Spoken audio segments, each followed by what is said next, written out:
Singularity. My name is Nicola, and you're watching Singularity FM, the place where we interview the future. If you guys enjoy this podcast, you can help me make it better in a couple of ways. Number one is you can write a brief review on iTunes, or number two is you can go to interviewthefuture.com and simply become a patron. Today, my guest on the show is David Loy. David is a professor, writer, and Zen teacher in the Sanbo Zen tradition of Japanese Zen Buddhism. He is a prolific author whose essays and books have been translated into many languages. He often lectures on Buddhism and modernity and what each can learn from the other with respect to some of our major issues, such as social and ecological issues. Some of David's books include The World is Made of Stories, A New Buddhist Path, Enlightenment, Evolution, and Ethics in the Modern World, and most recently, EcoDharma, Buddhist Teachings for the Ecological Crisis. Finally, David Loy is one of the founding members of the new Rocky Mountain EcoDharma Retreat Center near Boulder, Colorado. So, David, welcome to Singularity FM. Thank you, Nicola. I'm pleased for this opportunity. Fantastic. Let's enjoy this journey that we're going to share together for the next couple of hours. So, as let's say two strangers meeting each other on a path are introducing to each other, and I may ask you, who is David Loy? How would you introduce yourself in a sentence or less? Well, from a Zen point of view, that's a very interesting question, and it would depend a lot on the path we're on, right? But to give a conventional answer, occupationally, I'm a retired professor of Buddhist and comparative philosophy, longtime Zen practitioner, sometimes Buddhist teacher, and someone who's really concerned about finding the best way to respond to not only the ecological crisis, but what Chomsky calls the most dangerous moment in human history. So, David, it was actually kind of uh, an act of faith or karma, perhaps, that right when you're talking about Noam Chomsky quotes that we live in the most dangerous time of our civilization, my fire alarm got activated. And so, can you perhaps walk me? I lost a little bit the train of thought here.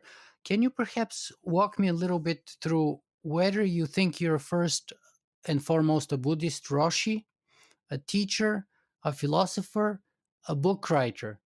I know you're concerned with sort of the ecological crisis, someone who is concerned with the ecological crisis as the foremost crisis of our civilization, but maybe if you were not to define yourself with respect to a crisis, but in your own right, how would you do that?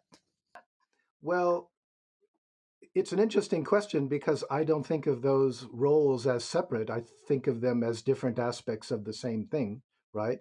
So I am a Zen teacher, and I also write books, but obviously the things I teach and the things I write about are very related. Um, Maybe I can mention a little bit about my background. I mean, my first love was philosophy. That was my major in college. And that included a year studying British analytic philosophy in London. Wow. Yeah, which basically educated me that I wasn't interested in British analytic philosophy or even really Western philosophy as it's usually taught, because it's as I realized later when I got into Buddhism, the issue with philosophy is that it wants to sort of grasp reality in the net of its concepts. It wants to find, the expression that seems to reflect the way things really are. And, what was important for me encountering Buddhism is that that wasn't really the answer that I was looking for, that I was looking for some alternative way of understanding and experiencing the world, that experience. And that's very much what Zen practice is about. It's not, I mean, Zen practice assumes that we're not going to be able to grasp reality philosophically or intellectually, but it is possible to experience it in a different way. So, would it be fair to say that your first love was philosophy then? Yes, I think so. But then over time, my understanding of what philosophy has changed. Philosophy is important in Buddhism too, but it's very much understood differently. It's not about sort of grasping reality, but for something like Buddhism, it's much more about the intellectual part of the spiritual path. And it's something that shouldn't be divorced from other types of practices, such as zazen, meditation in Zen. Very well. So walk us through then.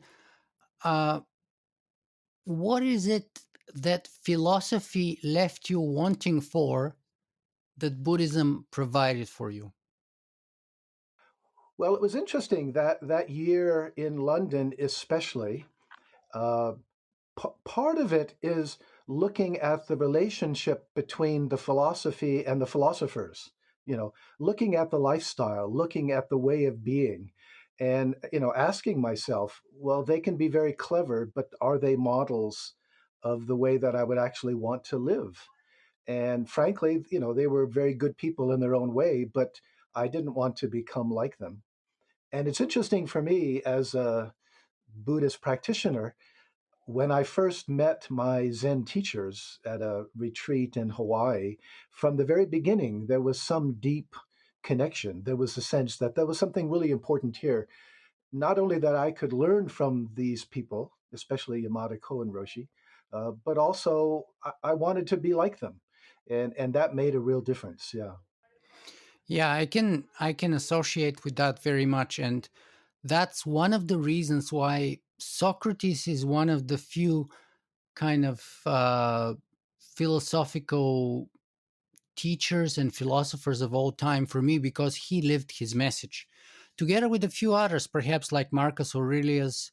And interestingly enough, just like the Buddha, they were mostly Buddha's contemporaries, whether in or a few hundred-year difference, perhaps, whether in ancient Greece or in ancient Rome, and so on. It's interesting you say that because there's been a lot of writing and reflection lately that suggests there has been interaction between Greece and India, especially Buddhism. So there have been a couple of very interesting books on that topic, and it looks very possible that they did actually influence each other. Wow, I haven't heard about that so far. Can you perhaps share the titles or the authors of those books? I could if my memory were better. Okay, we'll put them in the show notes later on. Yeah, I can do that for sure. I have the book upstairs in my up in my bedroom, but I don't have it here down in the office. But for sure, that's important. It's the idea that philosophy isn't just something to be understood intellectually, but it's really about transforming the quality of your life. I mean, and also the quality of your death. Since so much early philosophy, as it's a preparation for death, as Socrates and the Stoics would say. And I think that's a pretty good thing to say about Buddhism as well. Yeah, I agree with that completely. Well, maybe it's a reminder of our critical times, right? One of the many fire alarms that we need to respond to. So, yeah, for me, philosophy has always been a living thing. In other words, and it's interesting that you would say that you had interested in analytic philosophy, because for me it was the opposite. I always lacked interest in analytic philosophy, but I always loved ancient Greek and Roman philosophy, and later on maybe existentialism as 20th century, more modern philosophy, because they were more practical. I find that if philosophy is very abstract, whether we're talking about Martin Heidegger, whether we're talking about Kant in some ways, and start arguing about what Kant actually meant to say, because he was so brilliant and so smart among many other philosophers that to this day we argue about what they were even trying to say. And to me, that's kind of the opposite of philosophy. First of all, if you're so brilliant, you should say your philosophy in a way that both the shepherd, the uneducated, and the most educated, and everyone in between should be able to understand it and associate it and take something away from it. That's the part of being smart, is not to force others to kind of chase the impossible of your brilliance or genius, but to bring it down to everyone else, to make it accessible and to make it practical for them to live it in their daily lives. And that's why I've always appreciated, as I said, Stoic philosophy, Socratic philosophy, Epicurean philosophy, by the way, whether it's through Lucretius or Epicurus himself, and later on existentialist philosophy. Well, let me say a few words in defense of both Kant and Heidegger. And this is kind of ironic given where we started, right? Yes. But I mean, I agree with you completely. Kant is very difficult to understand. I mean, he was not a great stylist, that's for sure.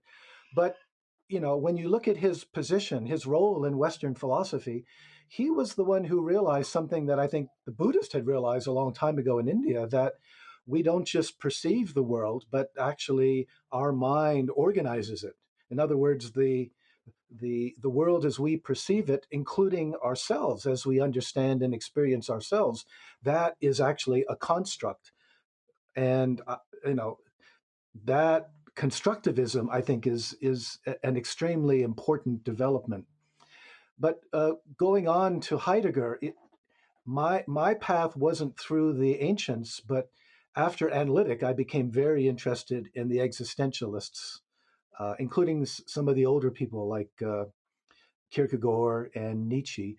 But curiously, Heidegger, not the Heidegger, the early Heidegger of Being and Time, but his last essays, there's something very, I, I don't know if I want to call them mystical, but they kind of open the door. In fact, for me, they were one of the doors that opened to this other way of, this possibility of the other way of experiencing the world. And so for him, or his later philosophy, which is kind of amorphous, it's as if he sort of gave up trying to grasp the world conceptually in his own way. That was really important in my development. So anyway, I'm agreeing with you. The wonderful thing about the existentialists is, of course, that they understand what we're trying to point to. And this is one of the points of Buddhism, anyway, to embrace the paradox. I think you're a perfect paradox example of that case, where you have kind of an inclination for analytical philosophy, which is very intellectual, maybe too much so, even, and very challenging to even understand, let alone to practice. And on the other hand, you have this kind of love for Buddhism. You teach Buddhism, and especially Zen Buddhism, which is like almost the dialectical opponent or opposite. I don't want to call it. Okay, let me ask you. Let me put it as a question. What's the dialectical relationship between Buddhism and Kantian philosophy? How would you postulate them in a relationship to each other? Well, again, I would say that um, despite the way that he wrote, despite what he was trying to do, Immanuel Kant, really saw something clearly for the first time, that we experience the world in the way we do because of the way our minds work. And if our minds change, the world, including ourselves, will be experienced differently. And I think that's just really huge. Now, for Kant, he really doubted that was possible. In the case of Buddhism, though, there's very different types of techniques that enable that kind of transformation. Yeah, and maybe Nietzsche is kind of the halfway point between those two, because he thought that the path to the Overman or the Ubermensch is through the heart, not through the mind. And so, of course, Kant was a rationalist. Buddhists are not rationalists. And Nietzsche is kind of perhaps halfway point in between. Help me out here.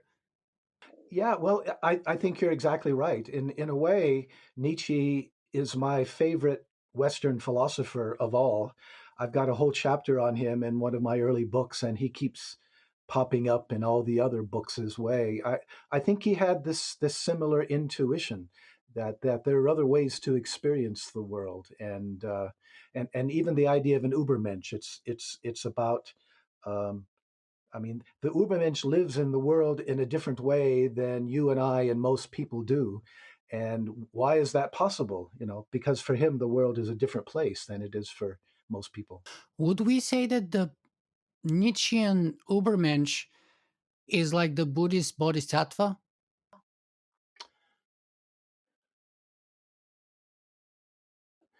There are some similarities, I'd say. There's also some important differences too. I'm trying to remember what I said in that chapter about Nietzsche and where I think he still has this understanding of the will that sometimes can be very problematical. Whereas in the case of, say, Buddhism and in the case of the Bodhisattva, there's a sense of beyond will, going beyond our usual understanding of willing, and trying to be somebody special, or trying to organize the world in the way that we want it to be. And maybe not choosing and picking. So, for sure.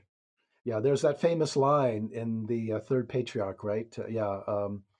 The Zen path is not difficult. It's just not about picking and choosing. And with Nietzsche, you do get the sense of sort of imposing his will on the world. And in the case of Buddhism, there's more sort of yielding, more flexibility, I think, but still very much concerned about dukkha, suffering in the broad sense, where that comes from, and doing what we can to alleviate it. Okay, we jumped into the deep water, so let's just backpedal a little bit here and let's lay down the foundation, first of all, of um, of Buddhism in general and Zen Buddhism in particular. And then we can actually, you can walk us through how or what are the best ways to actually take those concepts and apply them both to our daily lives, but also to the greatest challenges that we are facing today as a civilization. So, what is Buddhism in general, and how is Zen Buddhism in particular different than Buddhism in general? Oh, those are a couple big questions, right? Yeah. I guess I mean, obviously there's lots of debates about Buddhism, right? Is Buddhism is a philosophy? Is it a religion? Is it a path? Is it a and of course, in one way, it's all of those. I mean, it serves all of these different functions for different people. I guess what I would emphasize, though, is that it is a path, which is to say, a different way of living in this world, which, as I've been saying, can lead to a different way of experiencing, not only experiencing the world, but experiencing our relationship with it. And in the case of Zen, I mean, Buddhism, although I don't think it was this way for the Buddha. Uh, Buddhism has become a religion in the sense that there's emphasis on faith, and the Buddha in some form or other will save us. This is very common also in South Asia. So much of Buddhism, as it's actually practiced, is about accumulating merit by giving money and food to monks and things like that, right? But I guess what's distinctive about Zen, it's very clear that there are particular practices, especially the meditation, the zazen, that are essential. And the claim is that these practices can lead to an experience, what I would call a non-dual experience, that gives us insight into the way the world is when we're not constructing it in the way that we usually do. The construction has to do with our desires, with our ways of thinking, with our feelings. And if we can let go of them and our thoughts, then there's this possibility of opening up, this moment of letting go or forgetting ourselves, like Dogen says, when we're experiencing the world in a very different sort of way. And then the challenge is, well, first of all, that first glimpse is usually not very deep, so we need to continue the practice. But the real greater challenge is integrating this experience into how we actually live day to day. And of course, that's going to eventually bring us to these questions about social engagement and Yeah, before we get there, though, I just want to make clear some of the sort of postulates, or what are called the Four Noble Truths of Buddhism, just so that perhaps we get on the same page with some of our listeners and viewers who may not be familiar with them off the top of their heads. So for Buddhism, there's four noble truths. Number one is life is a suffering. Number two is suffering comes from desire. Number three is you can stop desire and you can stop your suffering. And number four is you can accomplish that by following the eightfolded path, which is having the right view, the right intention, the right speech, the right action, the right concentration, right livelihood, right effort, and right mindfulness. Do you want to add or correct anything of that? Well, it's worth mentioning that that's the most common summary of early Buddhism, what we call Pali Buddhism, right? Indian Buddhism originally. But for example, my Zen master in Japan, where I lived and practiced for 20 years, he never talked about the Four Noble Truths. I mean, in Zen, it's very rare indeed that that would be mentioned. Uh, and then too, I would sort of qualify each of those, like saying life is dukkha. Uh, as you said, the usual English translation is suffering, but that doesn't really work unless we understand it in the broadest possible sense, right? Not just physical, mental pain, but frustration, dissatisfaction, anxiety, or my favorite, dis-ease, that there's some fundamental dis-ease built into our usual way of life. And then when Buddhism talks about the problem as desire, maybe craving is better. Somehow the idea that we're always wanting more and more. Um, I mean, the way that I would the way what I that I tend to look at it is that the fundamental problem, the fundamental delusion, and that's the other thing Buddhism emphasizes, is the delusion of separation, because that's another really important Buddhist teaching everywhere, which you didn't mention, the anatta teaching, the no self or non-self teaching, which means basically that the sense of separation or duality, that I'm sort of inside, behind the eyes, inside the ears, and the world is external, objective, out there. That sense of separation, that's an important part of that construct, and it's delusive and it causes all kinds of suffering. And the fundamentals, the fundamental suffering comes from the fact that this so-called separate self is basically insecure. It doesn't have any separate reality, so it's always at some level insecure and comfortable, trying to secure itself, trying to make itself feel more real. And that's what I tend to focus on in my Yeah, and teaching. is it fair to say that that's what Zen Buddhism does specifically in general through Zazen meditation, perhaps, is to unmask or remove the curtain behind in front of that illusion, to kind of let us experience or taste, even if you will, that kind of illusion and separateness that is really uh, the source of many of much of that suffering. Um, that's one way to say it, but it the important thing is, if we're going to sort of dispel or see through that delusion of separation, um, we have to forget the self, forget our usual sense of self, or let go of it. Like the great Japanese Zen master Dogen said, right? To study the Buddha Dharma is to study the self. To study the self is to forget the self. To forget the self is to realize your intimacy with the 10,000 things. So it's what's interesting about it is that forgetting yourself is not something you can will yourself to do. That's the limitations of will. So you do it indirectly in your practice by focusing so completely on something. And in the process of focusing on it, you eventually lose the sense that there's a you that's doing it. And that's what sort of enables this letting go to happen. And you don't know when that's going to happen. You don't know how it's going to happen. Uh, I think it was Trungpa who said, enlightenment is always an accident, but meditation makes you accident prone. Wow, I've never heard that, but that's brilliant.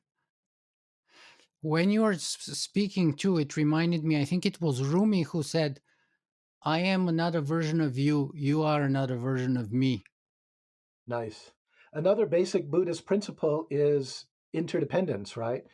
I mean, if you think about it, the denial of a separate self is because you and I are not separate from each other, that uh, we're very much connected, causally affecting each another all the time, for sure.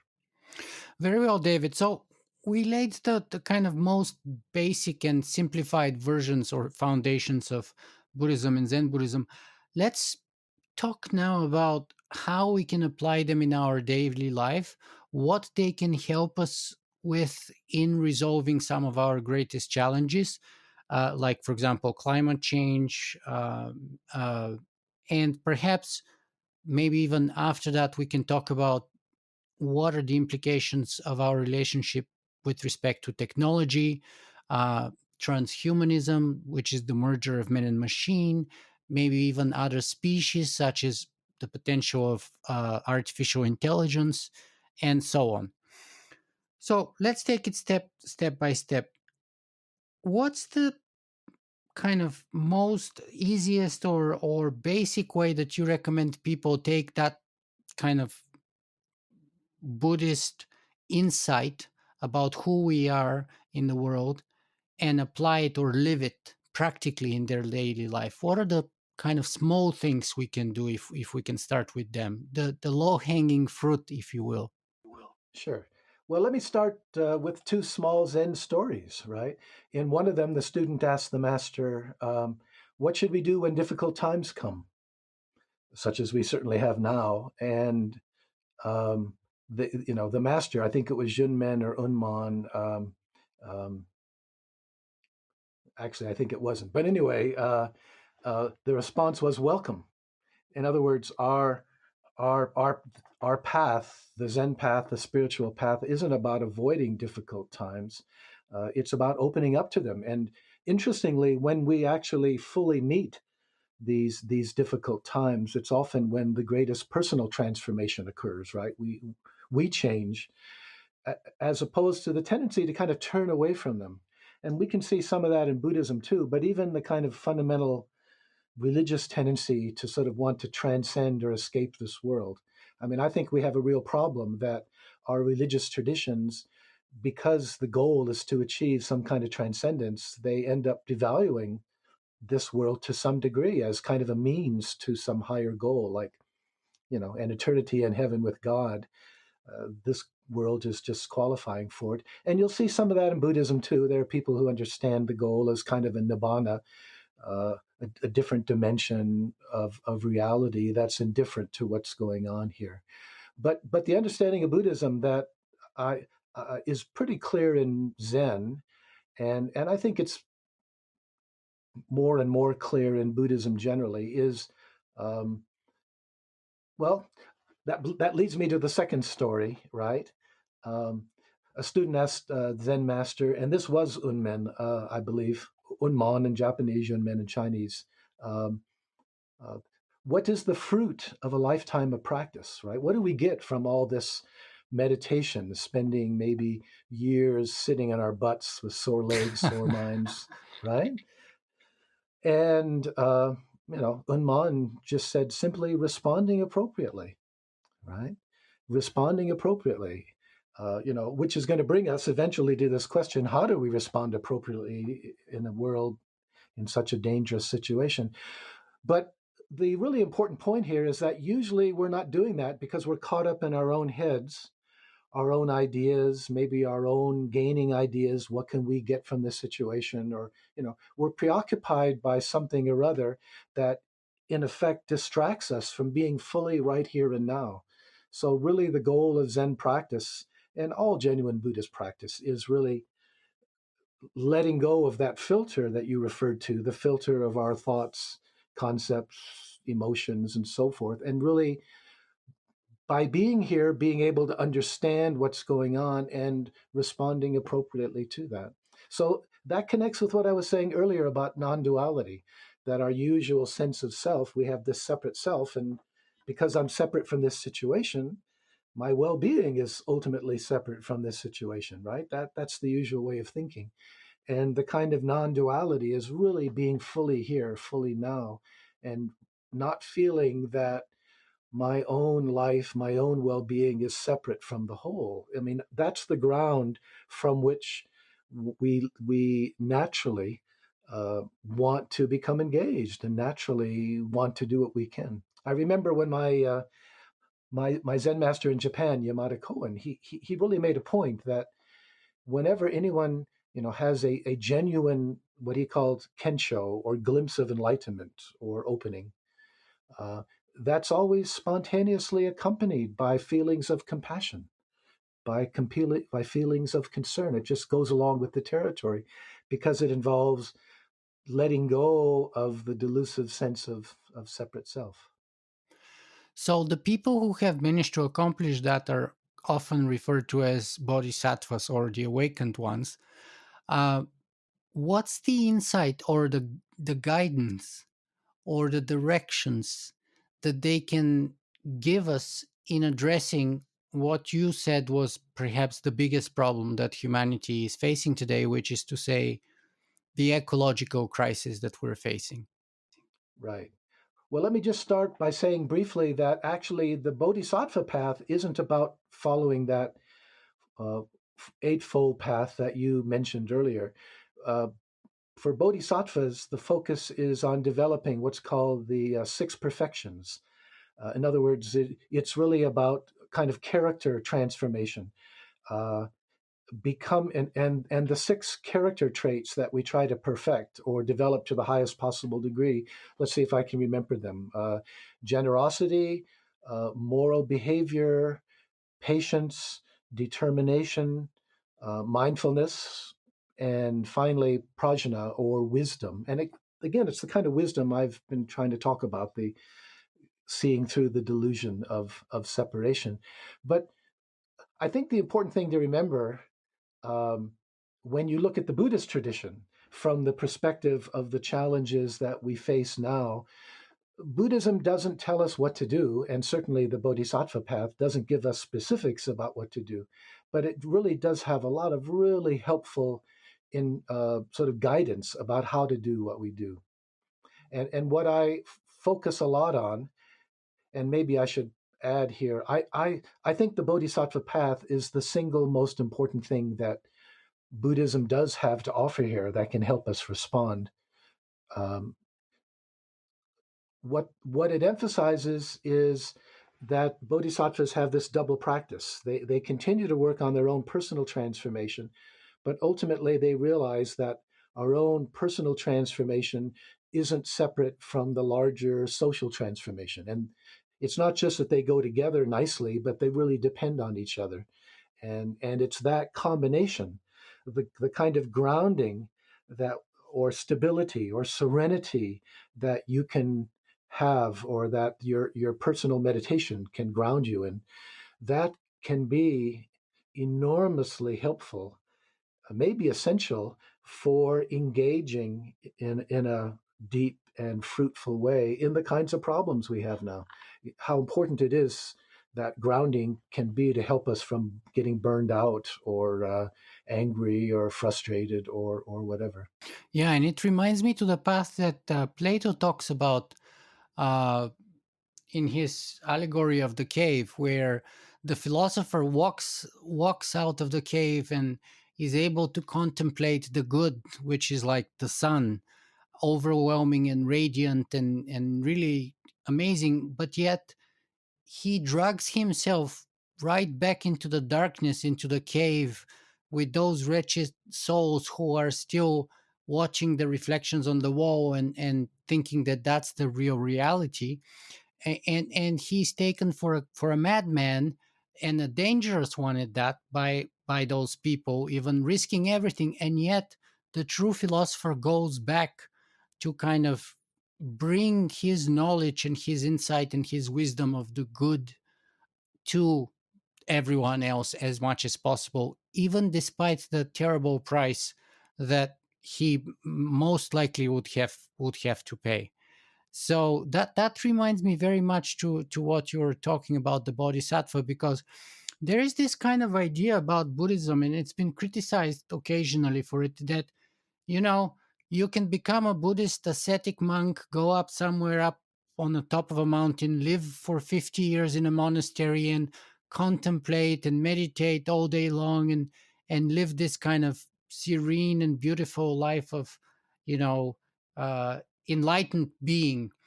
And yet, what's the point of it all if you all just keep it there at the top of the mountain and no one else benefits from it, or you don't share the fruits of um, that insight, of that knowledge, of that experience with anyone else, right? And especially in a situation of crisis, then you have even more so the responsibility to not stay at the top of the mountain, but to come down, which is, interestingly enough, Nietzsche's Das Volk Zarathustra starts with that.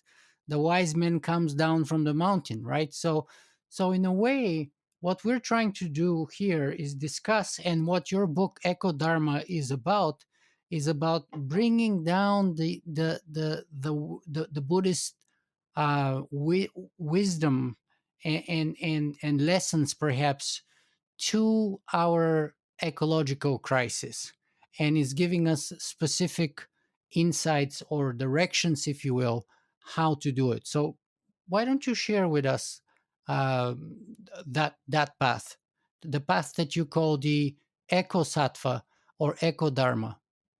Right. Um, but let me just first make a reference to Socrates, since you did, or Plato. And I've been a bit slow here. I'm only now realizing you must have been a philosophy major too, Nicola, or at least you read a great deal of it. Yeah. There's an interesting parallel, like Plato talks about the danger of going back in the cave, like you said, and the guy might be seized and killed by the other people. And that really seems to be a reference to what happened to Socrates. It's interesting in Buddhism, according to a Buddhist, I don't know if you want to call it myth, whatever, but right after his enlightenment, the Buddha supposedly was very reluctant to teach because he said, what I've realized, this is profound, this is tough. People are not going to realize it. And then he finally decided to go ahead because he said, well, there are people out there with just a little dust in their eyes, and they'll be able to pick it up. They'll be able to understand. So it's very much the same kind of thing. Uh, you know, But in the end, the Buddha met the Socratic ant too. He was poisoned, supposedly too. no, not usually. They think that. I mean, according to what we have in the Pali Canon, he became ill and had stomach upset, and it looks like he ate what was called pig's delight. That's the literal in Pali, and we don't know if that was pork or something like it. But he basically got dysentery, and that eventually killed him. But none of the major stories suggest that he was actually poisoned. I mean, he was lucky, unlike Socrates. Well, of course, Socrates was pretty old too. After his enlightenment, the Buddha taught for like 45 years, and so he had a pretty successful time of it. But as far as I know, he wasn't poisoned. Well, we'll take your word over mine anytime. My impression was that because he begged his food one of the time, and I know, yes, as you said, we know he had stomach upset and all that, but the theory, at least that I've read, is that whoever gave him the food probably poisoned it. And uh, of course, we're speculating; we can't know for sure, but I think you know a lot more about that context than I do. But Socrates was also a very fortunate man, just like the Buddha, because he was in, I think, his 72nd or 73rd year when he died. So he taught, for a good 40, 50 years too. And getting back to your main question about eco-dharma, I mean, eco-dharma and the eco-sattva path, you can say that's just a specific version of the more general bodhisattva path, right? So, and because for all the forms of traditional Buddhism in Asia, they're all pre-modern. None of them is really dealing with the climate emergency or any of the other ecological crises that we're facing today. Um, but nonetheless, there are these sort of implications that we can draw out. And as I already mentioned, the idea of the bodhisattva is the first one. Um, I think there's a kind of interesting parallel. I mentioned this double practice of working on one's own transformation and being engaged in the world, helping other people. Ecologically, too, you can see how we also need to work individually on reducing our own carbon footprint. But the reality is, given the problems that we're facing today, that's insufficient. I remember what Bill McKibben said when he was in Paris for the climate talk. Somebody asked him, "What can I do as an individual?" And he said, "Well, stop being an individual."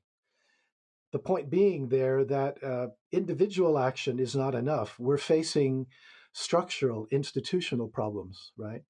Buddhism has always talked about the problems. Bad karma, suffering is created when we are motivated by what Buddhism calls the three poisons: greed, ill will, and delusion.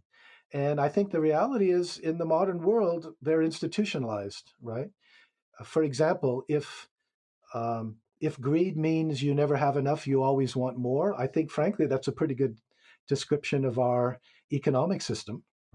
You were talking about craving just a few minutes ago. I think craving is what our civilization is in a way all about. When you turn your TV, everything is paid for by ads which just are designed to enhance your craving, to never satisfy your craving, but even when it's after it's been satisfied, to enhance and deepen and widen it. And the craving is never satisfied for very long, right? It's always the next thing you buy, it's going to make you happy. And I think we can understand that from a kind of Buddhist standpoint, which traditionally has just looked at it as an individual problem, but it's a social, it's an economic problem. And so, if we're going to try to think about how to respond to that, we've got to do it together.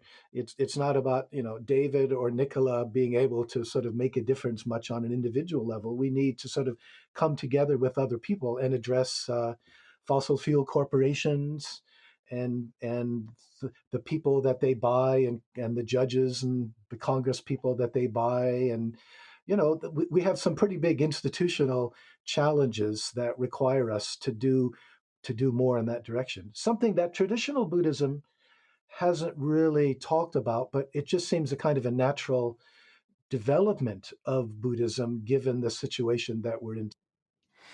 Well, on the one hand, you have Buddhism, which was kind of super progressive for its day in many ways. For example, by incorporating women and so on, by abolishing castes for people who have kind of embraced the path, if you will. And yet, Who have joined the Sangha. Yeah. yes, joined the Sangha or started the path, but at the same time, they became kind of a social I don't want to say foundation, but or supporter even, but kind of like one of the pillars, if you will, of the social stratification of its day. And as you mentioned, Buddhism has not started many rebellions that I know of, or many revolutions, and in fact has benefited tremendously for being very cozy to people at the top of the power pyramid, whether emperors, whether kings, whether despots of all kinds. So at the one hand, it's very revolutionary and progressive, or it was originally. Then on the other hand, it kind of helped entrenched the social stratification, whether in India, whether in other places, and it called for anything but revolution. I'm afraid you're exactly right there, in the sense that I think the Buddha was a lot more progressive than the institution that developed after he died, right? So as you said, he actually created a Sangha, a monastic order for women, because he realized they have the same potential to awaken. And when you join this Sangha as a monk or a nun, as a bhikkhu or bhikkhuni, you lost caste. Pretty radical in that day, right?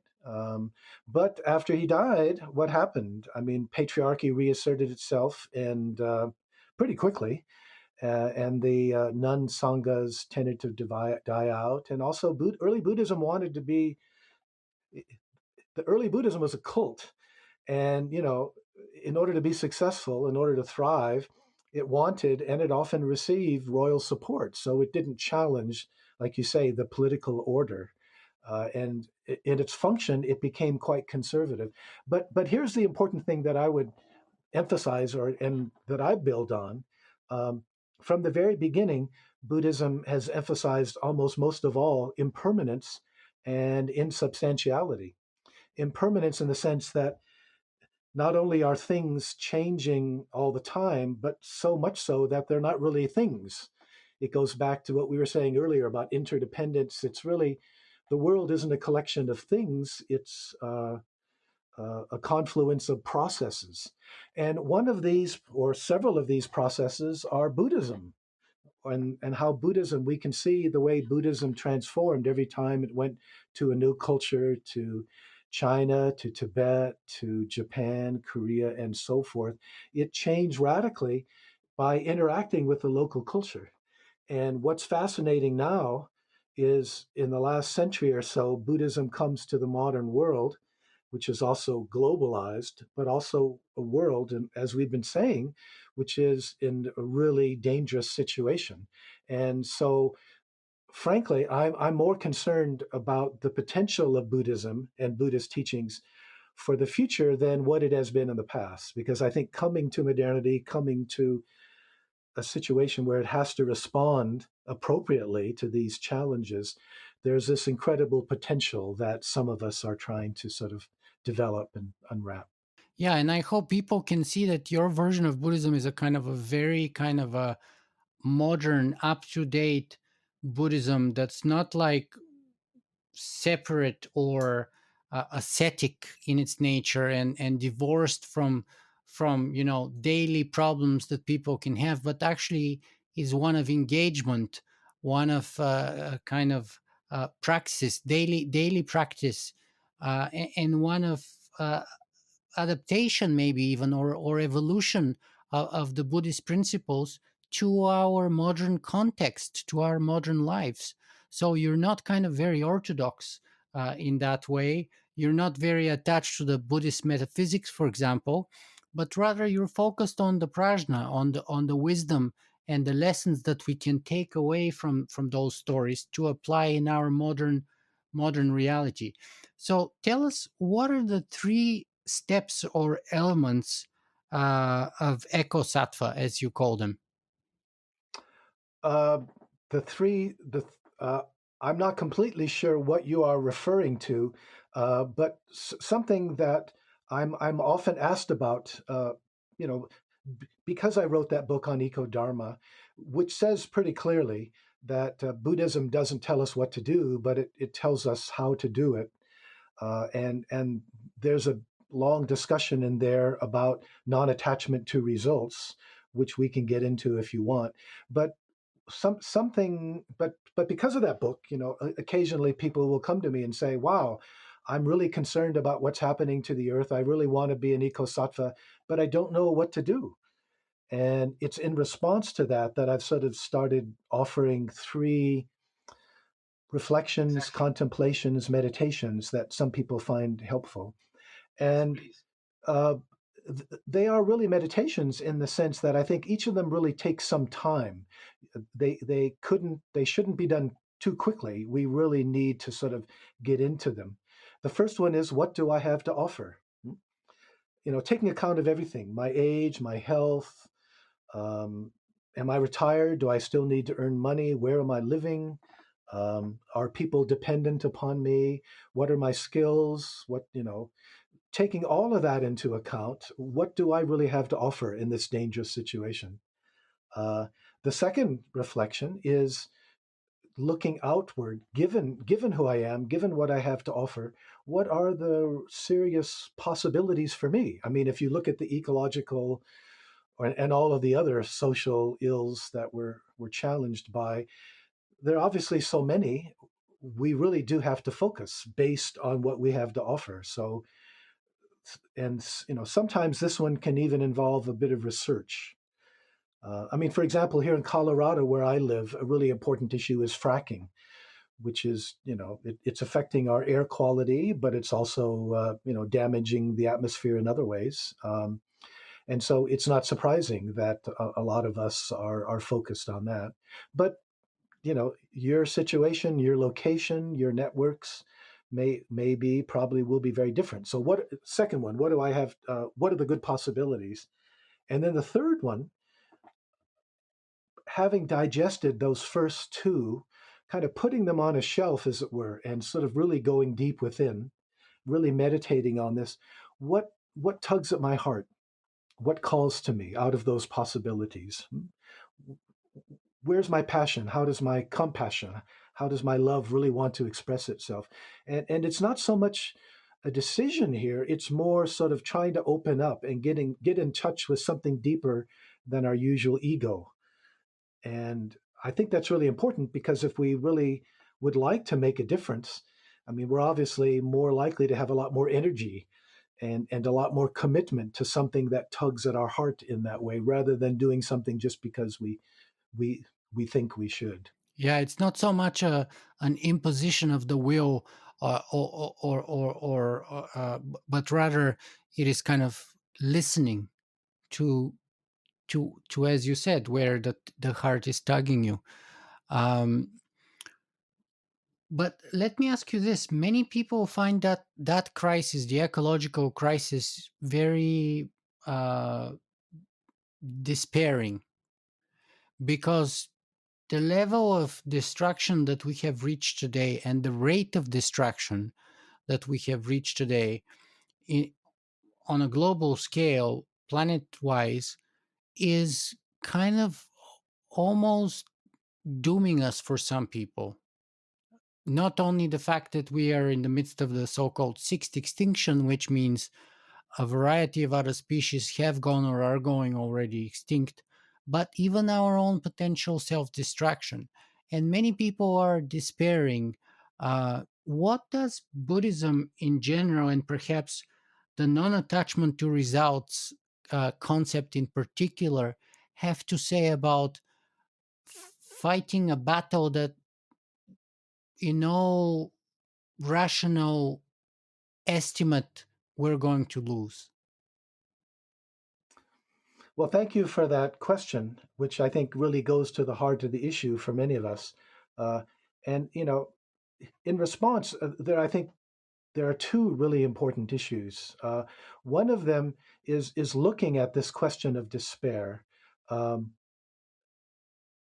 Despair is a dualistic concept. It's the other side of hope. Um, it's a bit like optimism, pessimism. They kind of feed off each other, and it's really, really important to distinguish between despair and grief. Right? Despair, hope. That's a kind of a head trip. Thinking about the future. In fact, if you look in Buddhism, there's no discussion of hope anywhere. It would be viewed as a distraction from what's really important. So, hope, despair, bodhisattvas don't buy into that game.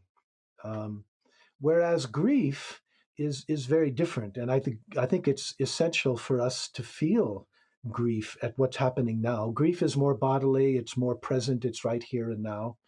Um, I remember I was in London a couple years ago, and there in downtown London, there was a little monument to the victims of 9/11. And it said, just very simply, grief is the price we pay for love. And it's true. It's like, grief has another side too. It's love. We grieve because we love. If we didn't love, we would never grieve. But also, if we repress our grief, which many of us do because we're so afraid of being overwhelmed by it, well, in a way, we're repressing our love. It's like they too go together. And one of the really important things in our EcoDharma retreats that we do up at the EcoDharma Center, where I would uh, teach sometimes, we have times when we come together and we share our grief, we share our anger. And that's really empowering, especially doing it with other people, realizing what they're feeling. So, grief is, I think, necessary in order to really be in touch with what's going on, to be activated, to be motivated by our love. But the despair hope game, that's different. Getting to this idea of acting without attachment, I think what opens the door to that, um, well, partly it goes back to what I said earlier about grounding oneself in the meditative practices that do give you a kind of equanimity to deal with really difficult situations. But also, another essential Buddhist principle, especially in Zen, is the idea of don't know mind. The truth is, we don't really know. We know some things. There's a lot we don't know. We don't know. Is it too late? Are we already past tipping points? Is civilization as we know it doomed? It's possible, but we don't know, and it's important to be honest about that. So in the context of that, what is really important, and what it really comes down to, is that bodhisattvas, ecosattvas, they are motivated to do the very best that they can, not knowing if anything they do is going to make any difference whatsoever, right? And that's the meaning of non-attachment to results. For sure, we try to be strategic. It doesn't mean results don't matter. Of course they do. But in terms of our ability to control those results, we do what we can. But at a certain point, it's out of our hands, and we can't get caught up in in in getting trapped in discouragement when things don't work out the way that we want them to. Right? I'm reminded of Wendell Berry, one of the great American writers, who said, uh, how did he put it? We don't have the right to ask whether we're going to be successful. The only right we have is the right to do what's right. What does this earth call upon us to do, if we're going to be able to live on it? And the other thing I just add to that, another way to look upon it is our ecosattva activities are our gift. They're like our gift to the earth, our gift to each other. And like every other real gift, you don't give a gift because you expect something in return. You give it freely. You give it with non attachment to results, which is just what the Buddha emphasized. The Buddha himself said, people, the actions of an awakened person are nidasa, without expectation, without that grasping at results. That reminds me to parallels that I remember all over the world. The first one is in, I think, the Bhagavad Gita, where Lord Krishna was talking to Arjuna, perhaps, and was telling him that you have the rights to your labor, but not the right to the fruit of it. Um, Philip K. Dick, interestingly enough, said somewhere that just because something bears the mark of the inevitable, it doesn't mean that we should go along with it willingly. And then when I was in the army, and I kind of, I grew up in Bulgaria, and over there you had to go to the army as a conscript, or you go to jail, basically. And I felt trapped for a while there. I was reading Carlos Castaneda, a book about Don Juan, and interestingly enough, in that book, I underlined a passage somewhere where it said Don Juan was saying that the will is that which allows us to fight a battle which, under all rational estimate, we are supposed to lose. So I found those very inspiring, both when I was in the army, but I've carried those ideas throughout my life, and every time when I kind of find myself in a hopeless situation, uh, I find a lot of refuge in them, and kind of motivation to keep going, if you will. And a lot of times, what we think of as inevitable is not, right? I mean, it seems inevitable because everyone expects that.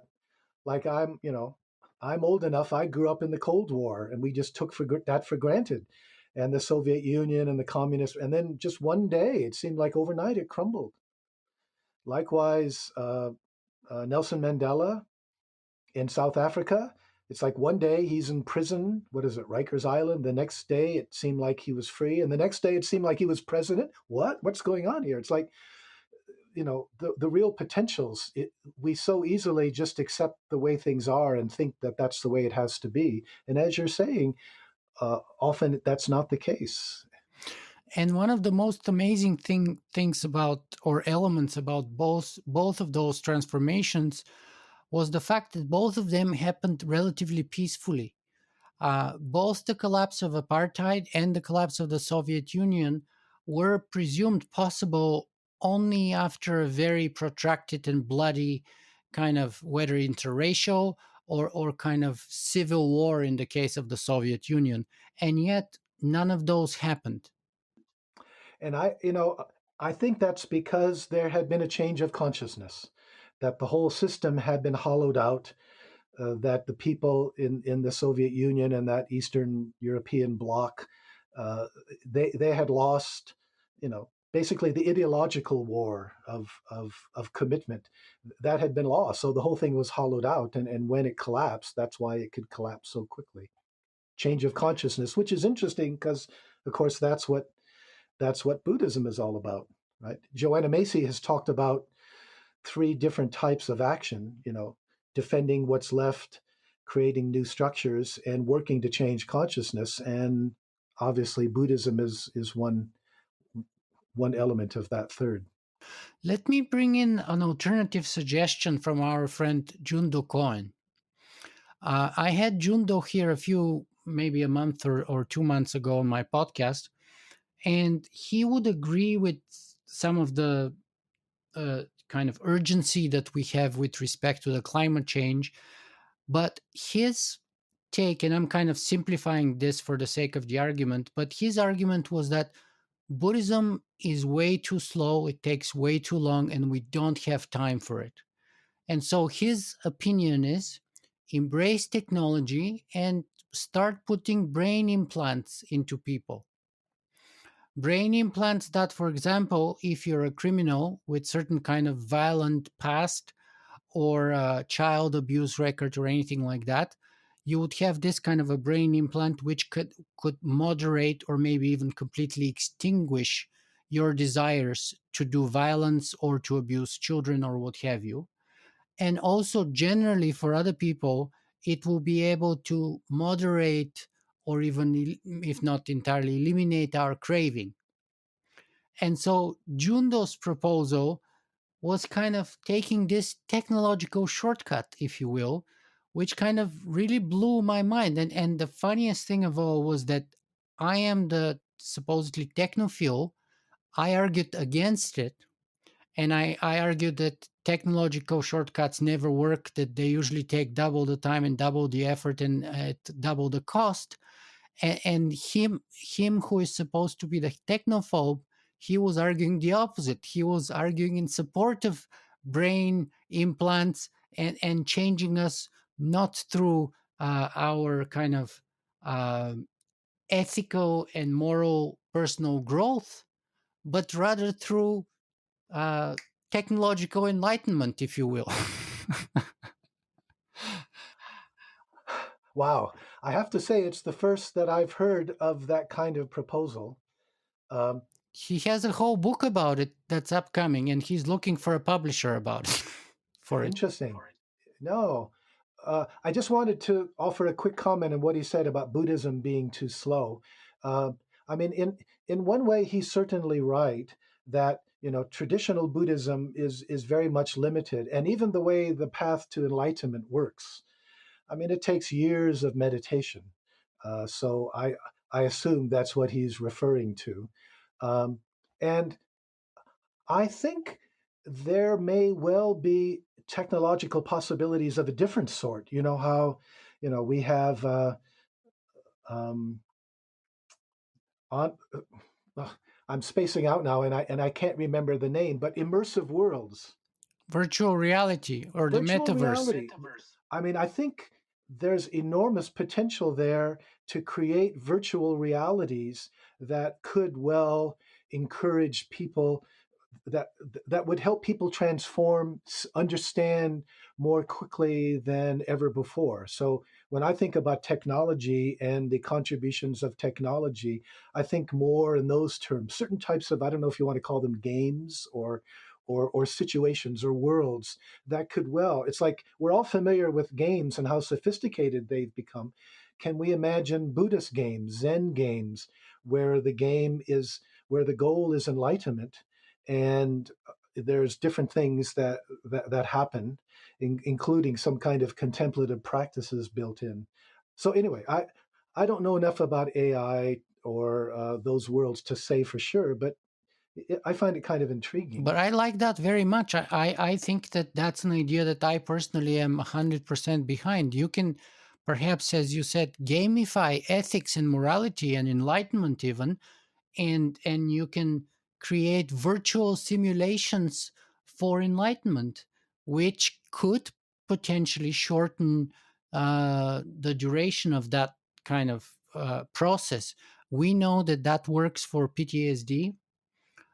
We know that it works for all kinds of trainings that not only soldiers do that, but firemen do, and doctors do, and pilots do, and all kinds of other professions. And the list is only growing and will be growing more and more in time.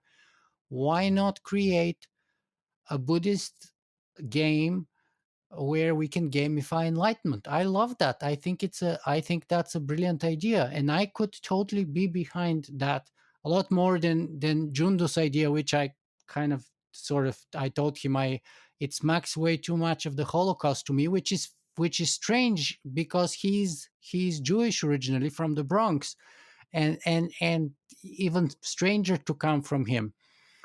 Um, and you see, that's kind of my whole impetus behind my work for the last maybe 15 years has been the claim or the argument that technology is necessary, but it is insufficient.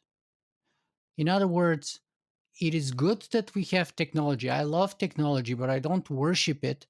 And the biggest things, I actually interviewed somebody else who wrote a book about vegan meat, and they were giving an example of a professor in England, which I ended up interviewing, who put it brilliantly, who said, every time that technology offers a solution to our moral failings, we fail ourselves. We fail to take the opportunity to learn and to grow ethically and morally, uh, and it always comes to bite us later on. It always comes at a higher cost.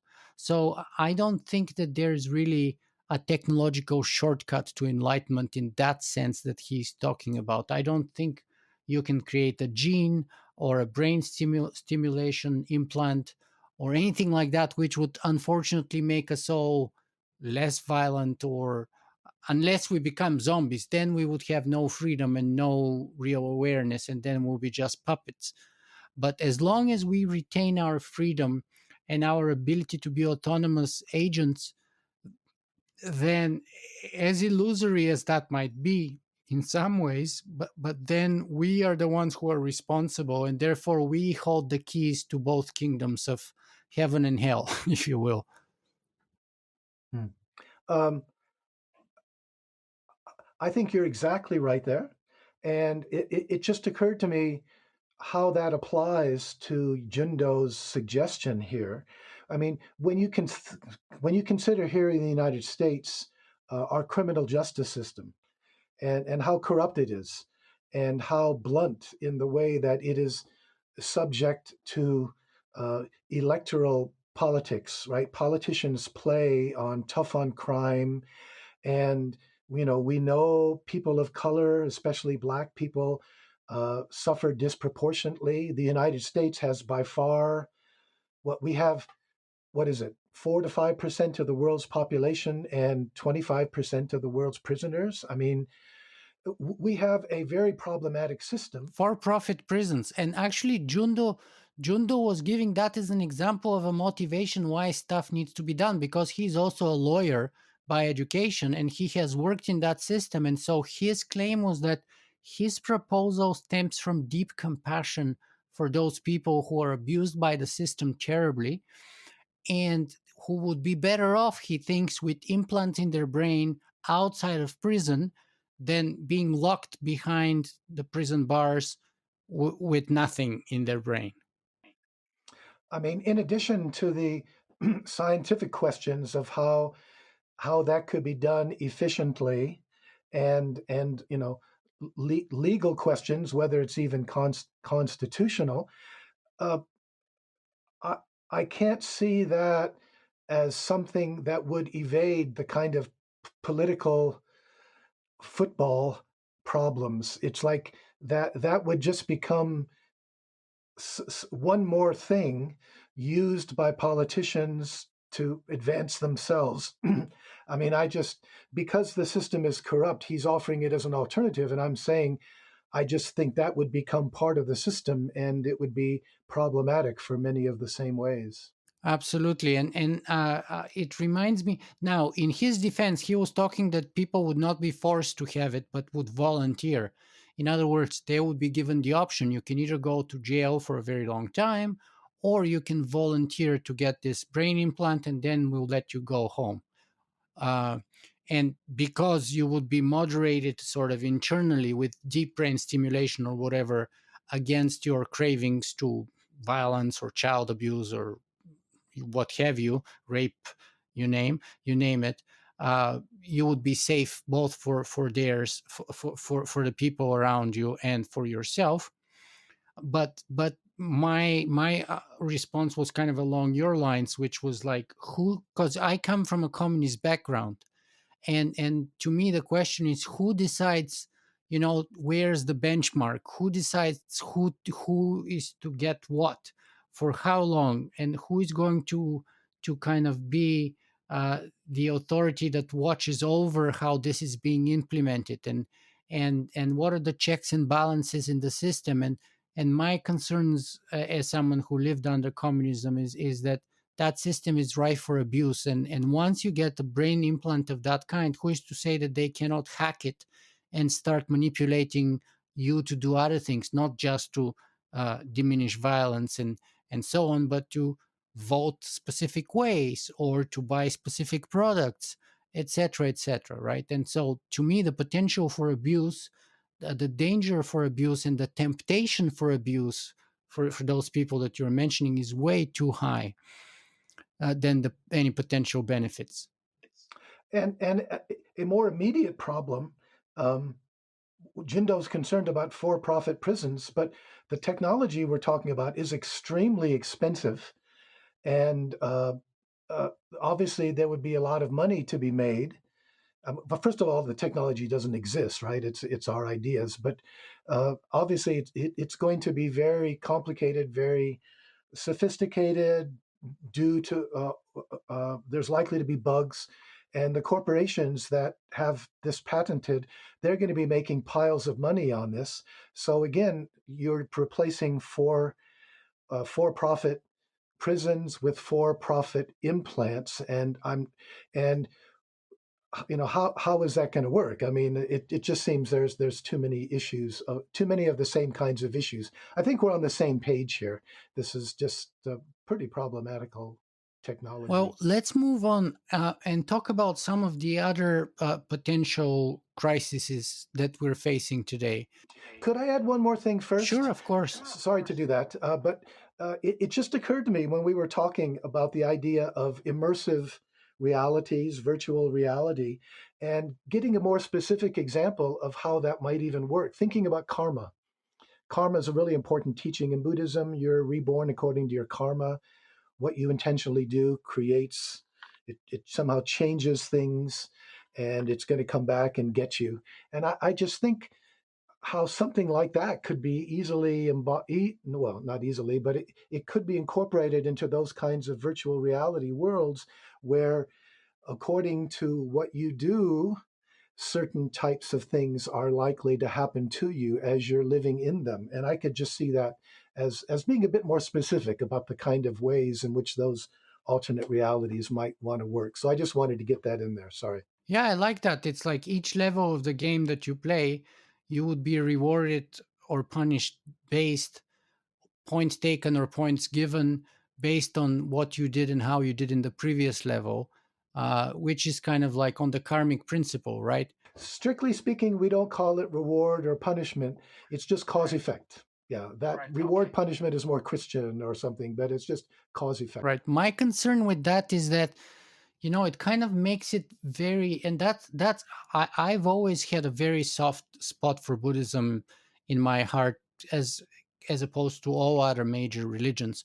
But that's been one of the problems I've had with Buddhism, is that kind of a cause and effect relationship. And it's like, okay, so 6 million Jews got slaughtered in the Holocaust together with the gypsies and the gays and all those people. And my mother died from cancer when she was 39, and all of this.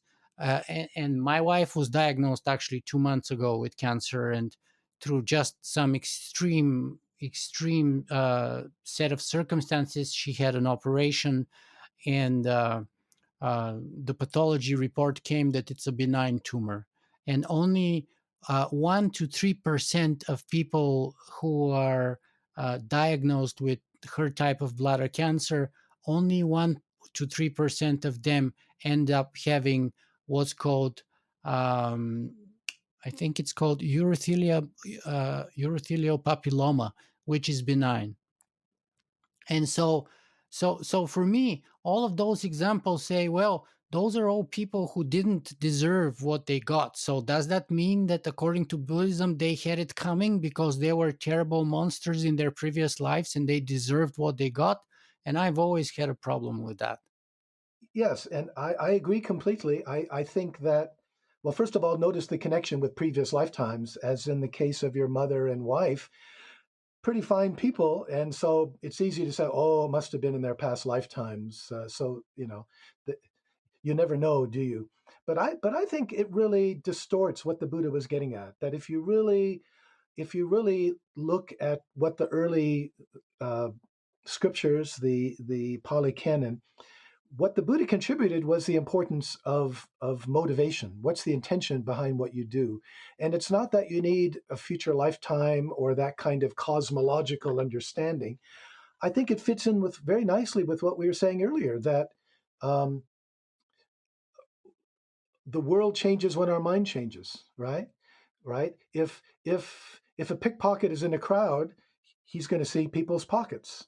If a Buddha's in a crowd, he's going to see their Buddha nature. It's like we create the world we live in most of all with our intentions, and likewise that creates how people tend to see us and respond to us. And I think that's the fundamental level that we can understand, that our motivations, our intentions change the world. And that's the most important part of our sense of self, that we have some access. We have, if we want to transform the way that we experience the world and it responds to us, change our motivations. We don't have to talk about some of these horrible things. And of course, it doesn't always work. If you're a Jew in Nazi Germany, if you're in the wrong place at the wrong time, we have to acknowledge it's. Whereas, as you're pointing out, too often Buddhists have poo-pooed it away and basically used religion to deny that tragic dimension. I mean, Christianity shares in that problem because Christians also struggle with explaining how is it that evil happens to good people, good Christian, God-fearing people, right? Why is it that they suffer just as much as anyone, the fates of the sinners, for example, right? And they struggle to answer that problem too, and that's true in most other religions too. Um, but let's go back to sort of the big picture again here, and let's talk about what, in your view, putting aside the ecological crisis, what in your view are the other challenges that humanity is facing today? Um, well, I first of all, let me just be clear that when I'm talking about ecological, I'm just not talking about climate, right? Climate is just the tip of the iceberg, and as we know, it's an absolutely urgent one, but nonetheless, it's connected, but it cannot be. It's like not all the ecological issues can be reduced to that. We have biodiversity, loss of biodiversity. We have all of the types of pollutants in the air, in the ocean, in the water, in our bodies, Soil plastic. erosion, ocean acidification, species extinction, plastic pollution, you name it, radiation, you name it. We have so many dimensions to the ecological crisis. That's right. Okay. I mean, we can pick a number of other issues. When I say that this is the most dangerous moment in human history, of course, I'm quoting Noam Chomsky. And he identified, in addition to climate crisis, he identified the danger of nuclear weapons.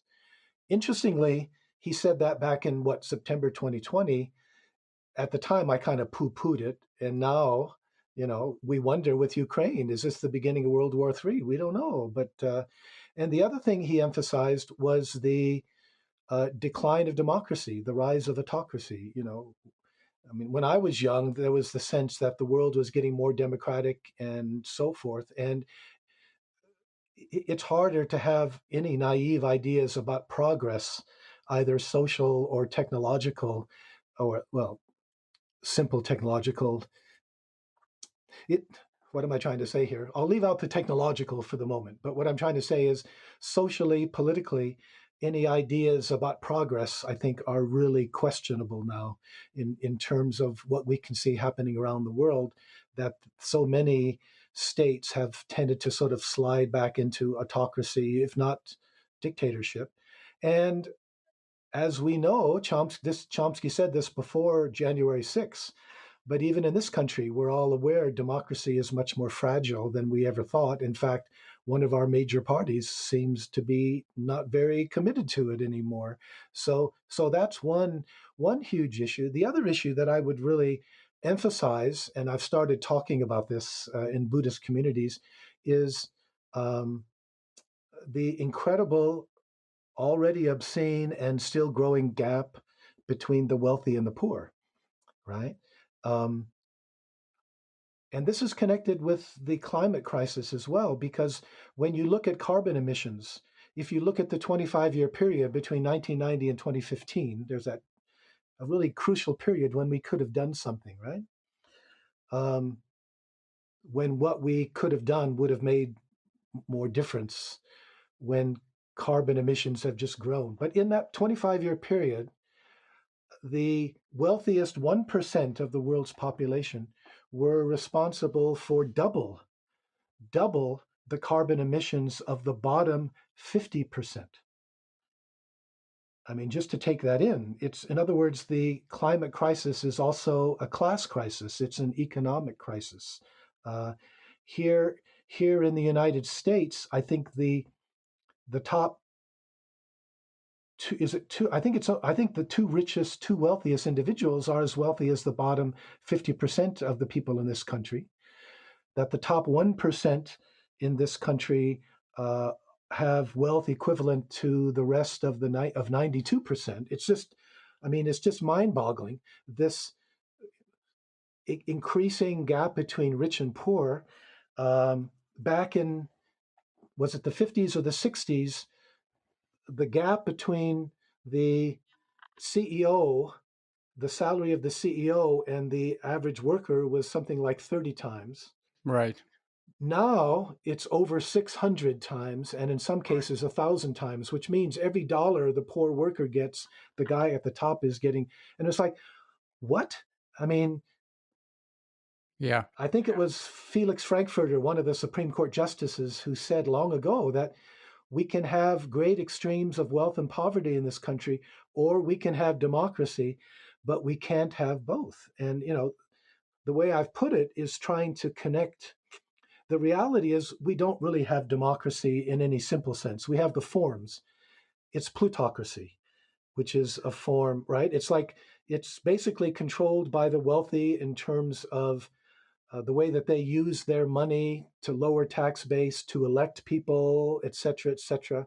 And we can't talk about ecological crisis and why it is that we are doing so little without recognizing that extremely wealthy people who largely control what's going on in this country, extremely wealthy people in corporations, are benefiting so much from the present system that they have no desire to change it very radically in order to really address the kind of problems that we have. Sorry, that's a long answer to your question. That's okay. I can see how you're you're bringing kind of Buddhist compassion to modernity and modernity to Buddhism. But what I'm trying to do here, similar to you, is bring technology and ethics together. And so I want to give you another example of Elon Musk, for example, who, like Noam Chomsky, was commenting on the most dangerous thing for our civilization. And in his view, that was AI.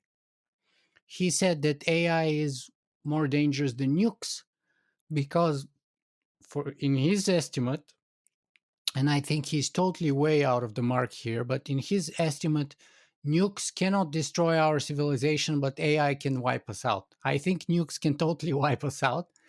But anyway, his argument is that AI is more dangerous than nukes. Therefore, the most dangerous crisis that we are facing today, which is interesting because at the same time he kind of has devoted his life in a way to fight climate change or to bring electrification to cars and solar panels and all things like that, and yet he thinks that AI is a bigger danger apparently than the climate crisis and even the nukes. So what can Zen Buddhism or your version of kind of a modernist, or if I can say maybe updated, upgraded version of Buddhism, Buddhism for the 21st century, I don't know how to call it, has to tell us about artificial intelligence and technology, perhaps, that we are facing as our kind of both friend and enemy, it seems, in our daily lives now? Yeah. Um, well, before I get into AI, let me just say something about Elon Musk, right? It's interesting when I was researching this stuff about gap between rich and poor, he struck out.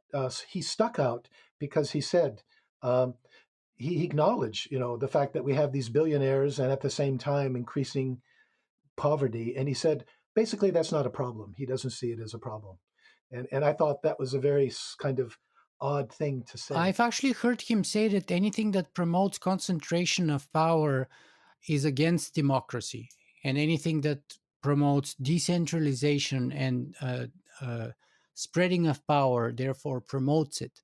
So, in a way, and he said that at the conference for beneficial AI in California a few years ago. So in a way, he came up to be very egalitarian. But of course, he says many things at many times. So And he can contradict himself. Well, I mean, I can look up the article if you want, but he definitely didn't seem to be concerned about that, specifically about the gap between rich and poor, if I got it right, and I think I did, frankly. The other thing about Elon Musk, there's this interesting parallel, right? He's fascinated about going to Mars, which settling Mars. Mars not only has an atmosphere, but because it doesn't have an atmosphere, it has no way to defend itself against all the radiation that would immediately or very quickly kill anyone who tried to live there. But there's this interesting parallel with religion. That so often religion, reassures us we don't really die, so we're happy to hear that. But we're going to go to somewhere better, and just part of that. It's like the idea of sort of terraforming Mars. I'm just wondering what's the attitude behind it in the sense of, oh, we've really screwed up this Earth. So, the attitude is that you have to have a backup. You have your files and you have to have a backup folder because your main system crashes every once in a while. And then you have to have a backup where you can restore the system from. And the argument makes sense to me in general. I just don't see it right now in terms of urgency, perhaps. But it makes sense that if humanity is all stuck on our planet, and if that planet goes to hell for one reason or another, whether it's self caused or whether it's external by an asteroid or what have you, and we're wiped out, then all of humanity will be wiped out. So it makes sense if you don't put all your eggs in one basket. well, the other thing you can do to keep the computer analogy is to work hard to make sure that you have apps and systems on your computer that are going to protect it from being uh, It's like there's different things you can do, as we both know, you know better than I do, that can make it much less likely to get wiped out. And I would think it would be important to focus on those, given that we don't know any other place in the galaxy, or for that matter in any galaxy, that have life and where it seems plausible that they would be able to live. So it does seem a bit of a fantasy. I'm just wondering, uh, this how much does the fantasy distract or divert us from doing the kinds of urgent things that we need to do right here and now? Acknowledging, as you say, that there's no guarantee that some supernova nearby might not wipe out our civilization. That's possible. Yeah, and I agree with you. We can install firewalls and antivirus software on our machines, but the reality is, if you're in IT, you know every once in a while your computer is going to crash no matter what. So you always have to have. It's just good practice to have a backup drive, and even two backup drives if you can. Actually, one on site, one off site, so that if there's a fire and like your house burns, and if you have a backup drive in the basement, it's not going to survive, right? But if you have a backup site, in the cloud or somewhere, then you have higher chance of surviving any potential crisis like a fire or not just a system crash. But okay, so what can or is there anything that Buddhism can teach us or tell us about artificial intelligence specifically, or technology in general? Um, of course, all Buddhism is pre-modern, so the question is, what is there within the within the teachings, that can be extrapolated and sort of have some implication? I mean, one thing that stands out for me, um,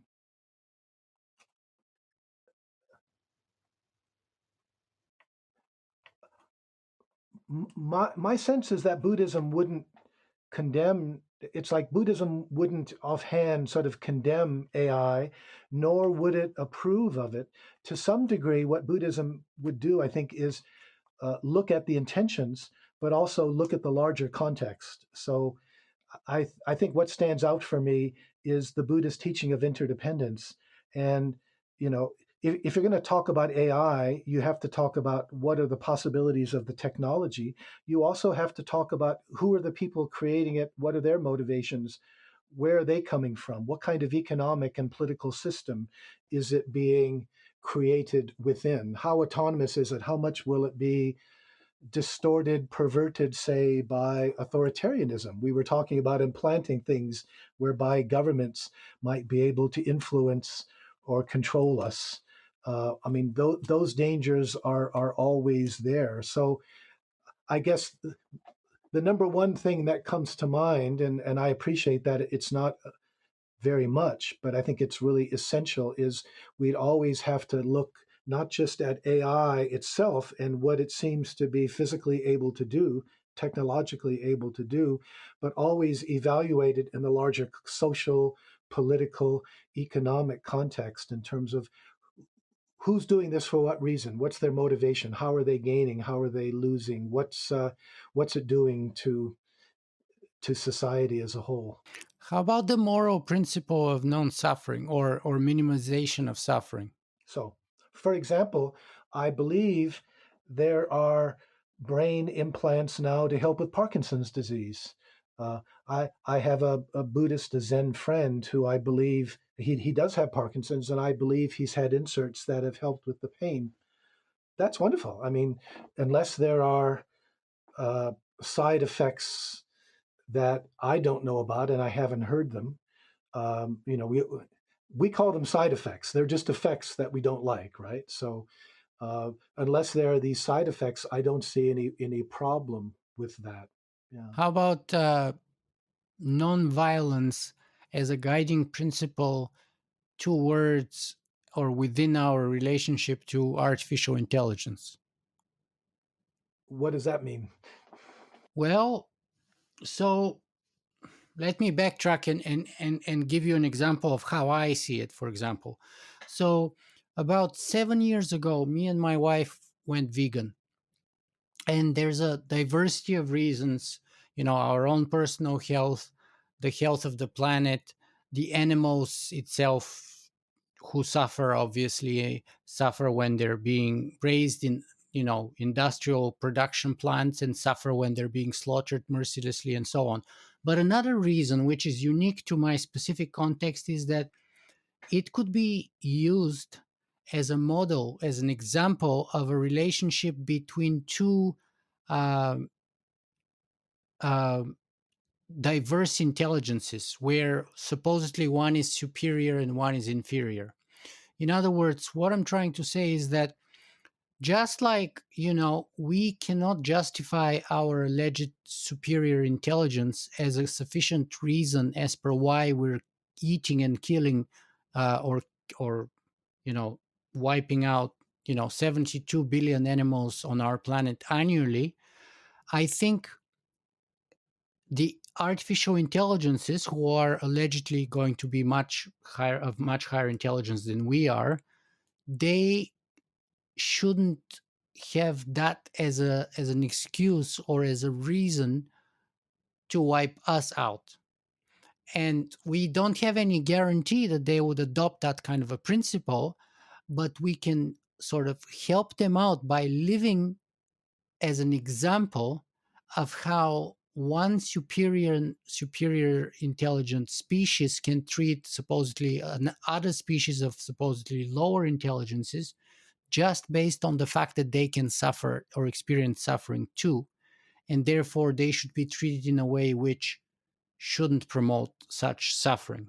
And hopefully then they can take that model and embrace it as a model towards us, and we would be on the receiving end. Because if we flipped that up, just like we're kind of mercilessly killing all those animals, as I said, 72 billion per year, we shouldn't be surprised if the AIs or even aliens from space, who could be also of higher intelligence than we are, if they embrace the same moral principle or directive that we are, which is to say, I have higher intelligence, therefore I can kill you and eat you and do whatever I with you, then we will be doomed. And so, to me, that was one of 6 or 7 reasons as per why I embraced veganism about 7 years ago. And to be quite honest with you, it's been one of the best decisions for me personally, and overall one of the best things I've done in my life, probably. So I'm quite happy with that. Um, but then there's another kind of a Buddhist alternative dilemma, perhaps, and you walk me through this and see if you how is it to be resolved. Let's say we have the invention of artificial superintelligence, and many tech people see artificial superintelligence in very theological dimensions, which is to say, it would be omnipotent, all knowing, almighty, and all capable, in contrast to our mere humanity, right? Sounds like God. Yes, exactly. So let's say that artificial superintelligence does a kind of a suffering minimization algorithm.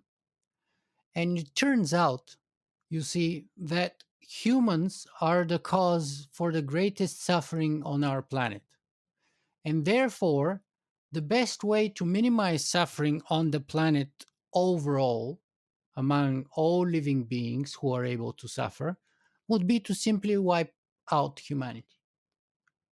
And that would be kind of a global planetary utilitarian um algorithm that this artificial superintelligence embraces. So the question I have to you is, what would a Buddhist do in this situation? What would a Buddhist Would we resist? Would we fight back to survive? Would we argue in our own defense? Or would we embrace the fact that the world is better off without us, and therefore go willingly to our own demise? Mhm. Well, I really appreciate the way that both of your comments zoom in on this concept of suffering, right?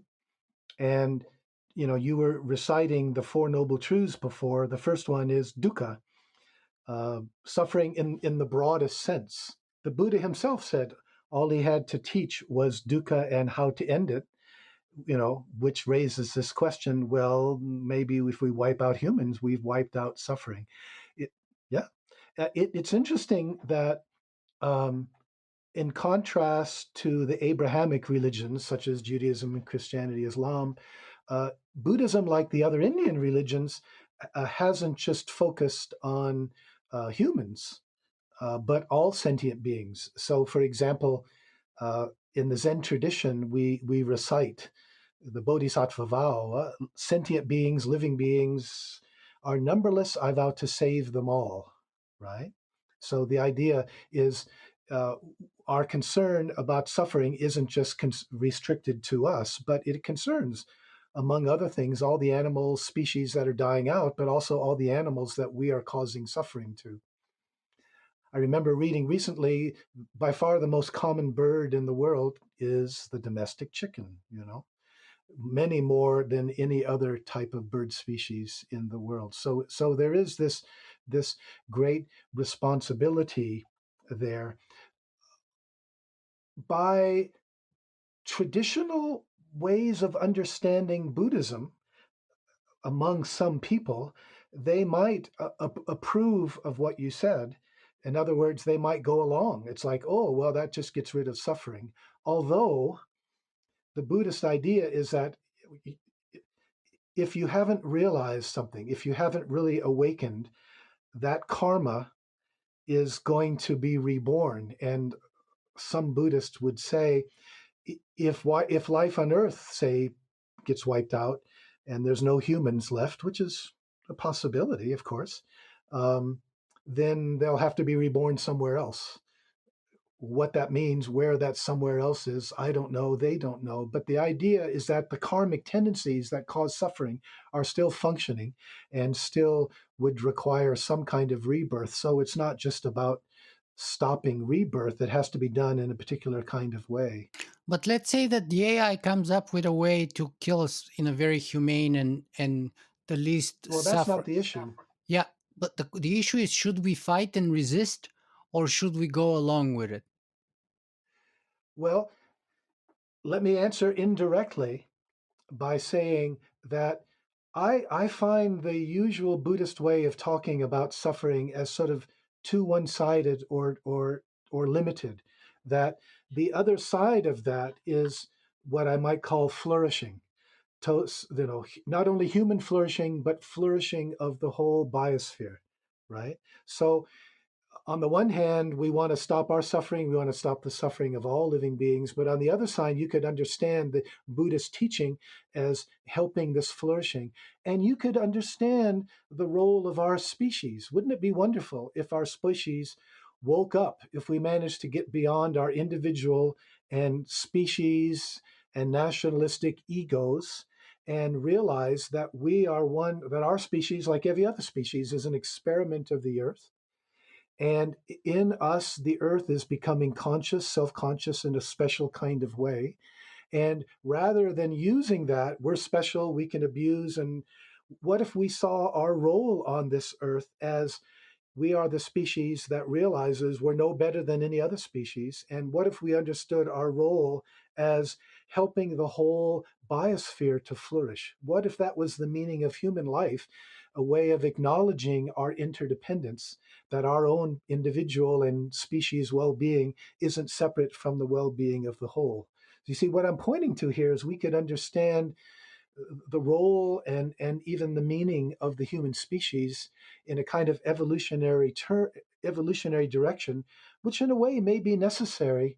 We may need to evolve in we may need to evolve in this direction if we're going to survive at all, given the kind of ecological crisis that we have. In which case, uh, the criticism of, let's just destroy human beings, it would deny a kind of evolutionary process going on whereby we could be playing a very different type of role on this earth. So, if I get this right, you're kind of hoping that we would kind of have to, we would be able to break the horns of the dilemma by finding enlightenment, by finding a third way, sort of like a Buddhist way, where we can sort of peacefully coexist, so that it wouldn't be necessary that we are wiped out to minimize suffering, but we would actually make that unnecessary by changing ourselves through enlightenment in one way or another.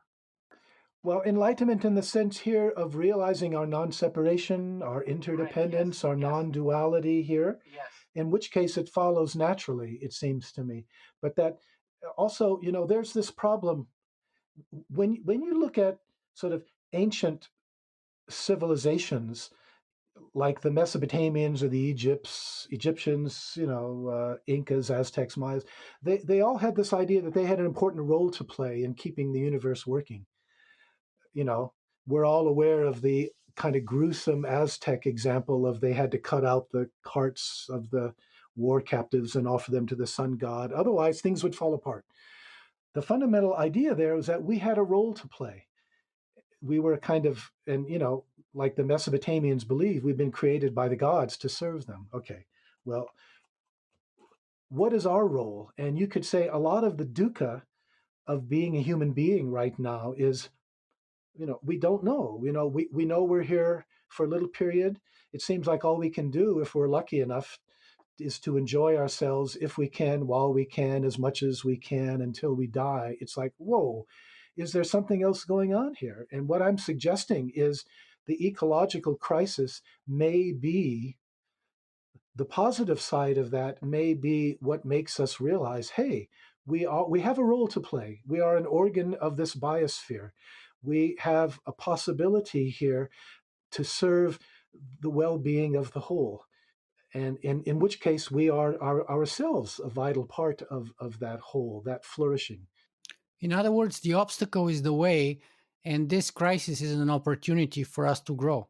The obstacle, just as Zen or Buddhism generally sees the fundamental delusion as the delusion of separation, but it's almost always understood that individually in Buddhism. We have the larger version of that. Our species, or certainly our modern, now global civilization, we understand ourselves as separate, our well being separate from the well being of the earth. We can exploit it. And that's the fundamental dualism. That's the fundamental delusion that's causing suffering. And we're realizing the hard way that our well-being can't be separated from the well-being of the biosphere.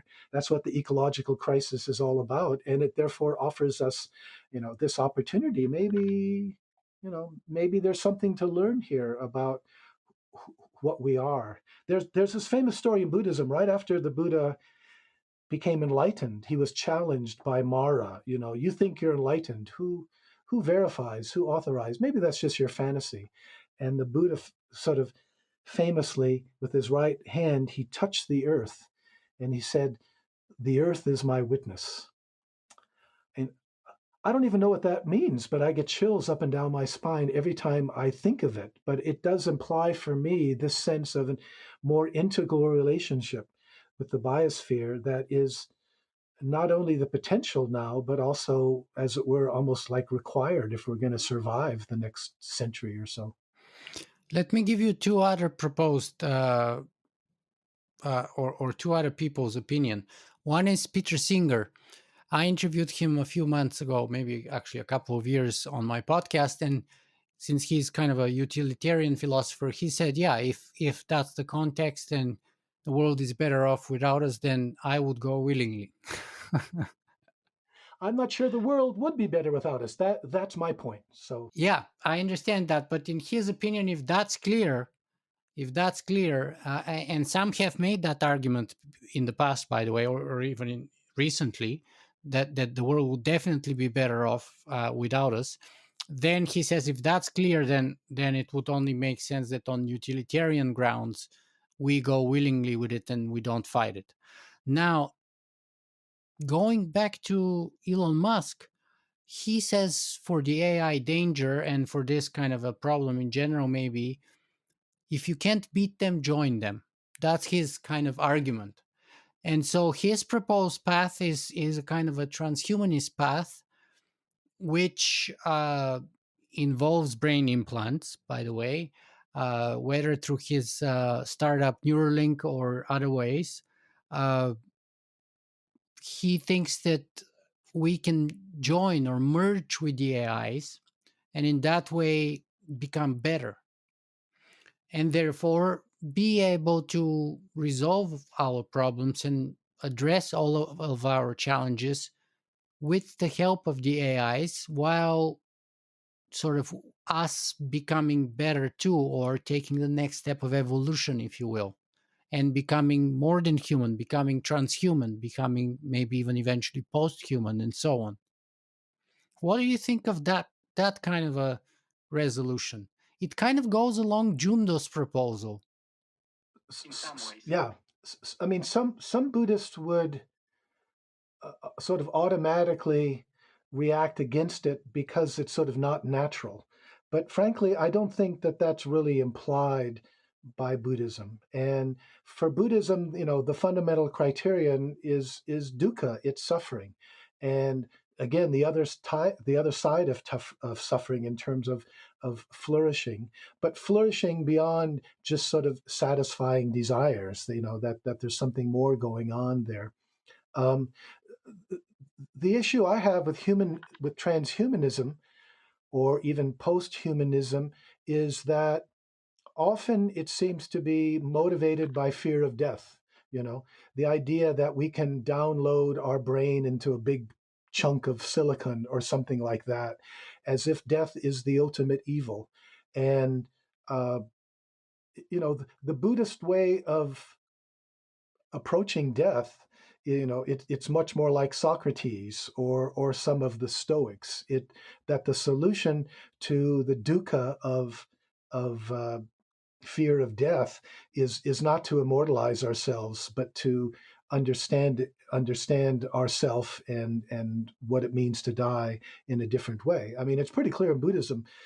Part of the dukkha is our inability to accept our mortality, and part of the solution is the ability to accept that.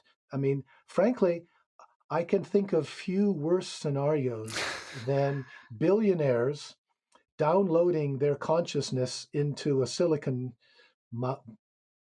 block, even if it were possible, and they're going to live on forever. I mean, the immortality of Elon Musk and some of those other billionaires, I don't see that as the solution to anything. In fact, I think it might, in terms of what would they be doing? Why would they be doing it? Can we really trust their judgment?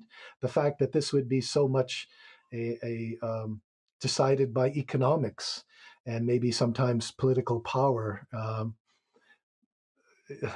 have to say, I'm very dubious about that, just on those grounds. So, David, we're kind of getting into the last part here of our interview, probably the last 10 or 15 minutes. But I know you also wrote a book called The World is Made of Stories. So, where do stories come to play a role here in what we were talking about? And in other words, isn't it correct to say that Buddhism, transhumanism, the technological singularity, artificial intelligence, communism, fascism, democracy, they're all just stories. Being human, even, and so on, they're all just stories. So, and as you say in the title of your book, the world is made of stories. So, what does that tell us about anything, and what, if any, is the relationship between story, Buddhism, and applicable wisdom? Mm-hmm. Well, I wouldn't say they're just stories, but yeah, I mean, I think the important point is that in an important sense, they're grounded in stories. We already alluded to one example when we were talking about the collapse of communism, the fact that the fundamental story, the egalitarian story that communism justifies itself with, was already hollowed out, was already rotten. And that's why the political structure could just collapse so quickly when it did. And, pretty nonviolently, like you said. right. I mean, Buddhism, unlike the Abrahamic religions, where the issue is good versus evil, for Buddhism, it's delusion versus wisdom, right? Or ignorance versus awakening. And delusion is all, it's all about how the concepts and the ideas in our head distort the way we experience the world, and well, also the desires. So the idea of stories is just another way of looking at that. That most of the time, when we see the world, we're looking through a filter of our ideas about the world, our stories about the world, what it really is. And we don't know this because we absorb those stories as we grow up. We basically buy into the same stories as parents and caretakers and our larger civilization. So, um, out of that, some people think, well, then the solution is we need to get rid of stories so we can see the world as it really is. And actually, I mean, that's a misunderstanding in the sense that we need stories about the world, about who we are in the world, that because they teach us how to live. That's how we learn what's important and what we want. So I think the idea isn't to get rid of stories, uh, but it's more important to sort of understanding how the storying works, because a lot of the problem with stories is we don't know it's a story, we think it's reality, and then we get stuck there, and then we feel challenged when somebody offers a different story. Whereas what's really important is the kind of flexibility. We know we need stories that are amendable, transformable, improvable, and I think that's the real challenge these days. One of the ideas that I take away, like that I've taken away from your book, "The World Is Made of Stories," was, and I'm probably going to do a poor paraphrase here, but that there is three kinds of freedom. The first one is to act out your story.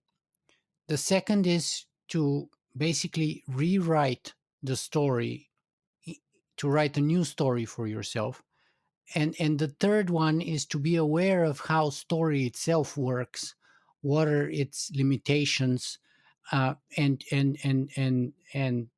to kind of maybe even, I forget this part, but maybe even transcend that framework, or to utilize that framework to the to the best way of your story. Help me out here. Well, it's more about the freedom that comes if you realize that your story is a story. If you're not projecting it, and but realizing that it's something that you can use, and that you need some sort of story, that's very different from being trapped in a particular story. Yeah, and so there's tremendous benefits for that. But let me ask you this, because I'm working on my second book, and it's sort of tentatively titled "Rewriting the Human Story: How Our Story Determines Our Future." And I'm struggling with it for the last 2 or 3 years, especially part two. So I'm okay with part one, which is called Story, and it explains what story is, how it works. Part two is called Our Story, and it explains what our story has been so far, how it works, and where it's gotten us to. And then part three is the actual rewriting of the story, and that's where I'm really struggling with. So let me ask you this: my setup for my book is the observation that I made a few years ago, that we're kind of in between stories. That we are living in a world where the major crisis is one of the collapse of the story. And maybe Nietzsche put it, uh, many atheists celebrate the death of God as a kind of a win or a proclamation. But for Nietzsche, it was more of a tragedy, because it creates this vacuum, and we don't have kind of anything right now to fill this vacuum with. So if you can say that maybe the 20th century was a clash of three stories, which is communism, capitalism, and fascism, and obviously capitalism came on top. And of course, Francis Fukuyama wrote The End of History in the 90s. The first 20 years of the 21st century have demonstrated to me clearly that capitalism is now itself as a story unraveling, falling apart. It's not up to the task to create the framework within which we can address our challenges and solve our problems.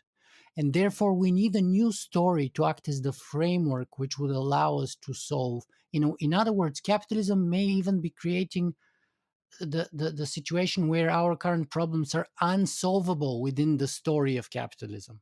So, in other words, we need a new story. And many people have realized that. And that's why we're now kind of in between stories. And so I'm trying to address this problem by, quote, rewriting the human story. So, do you think that makes sense to you, first? And second, is a new Buddhist path a possible new story for humanity? Um, that's a very deep question. So let me respond by kind of integrating it into what I'm working on, my next book, if it's okay. Sure. Very quickly. Um,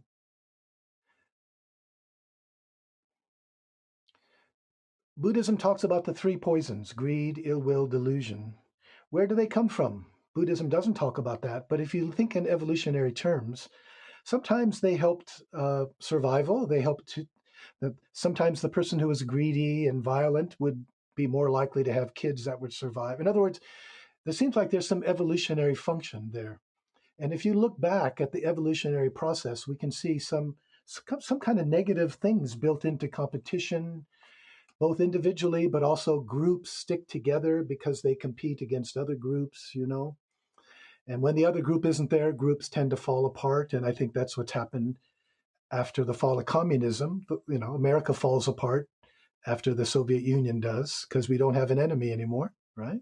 So, what I'm fascinated by is the role of religion, because earlier religions, they're very much tied to empires. There's no distinction between sacred and sacred, right? The pharaoh or the king, he's also the high priest, if not a god. So religions tend to be also part of those separate. And then we get these axial age religions that came around the time of the Buddha, that millennium. And you get a kind of universalism in the sense of all men are brothers, all people are brothers and sisters. You see this in Jesus, you see this in Buddha. The teachings are there. We obviously didn't do such a great job incorporating them, but they're still there. And I think what we can see the challenge nowadays is to, well, the other side of those axial age religions, and this is where religion has been stuck. It's been talk about the solution is to qualify for some other reality, some higher reality, whether it's heaven or nirvana. And I think what we need to do is combine the religious and understand, hey, it's the earth, our home, that is sacred.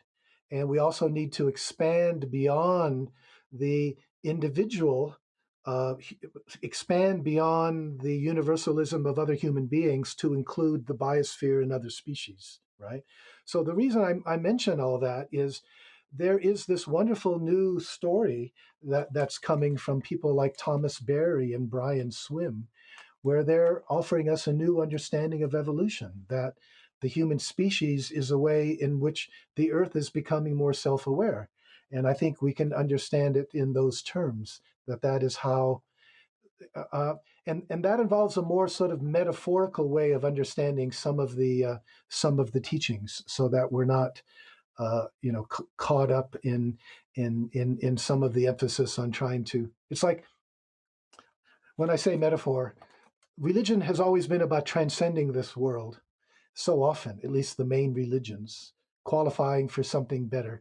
And I think we need to reduce that metaphor and understand transcendence. Transcendence is transcending our usual way of experiencing the world, transcending our usual sense of self, transcending greed, ill will, delusion, realizing our interdependence, our interconnectedness, our non duality, if you will. And I mean, I think this is the new kind of story. It has to be a story that involves acknowledging uh, our interdependence, that our well being isn't separate from the well being of others or other species or other ecosystems. I mean, I think you're exactly right. And in a way, I think we're thinking along the same lines.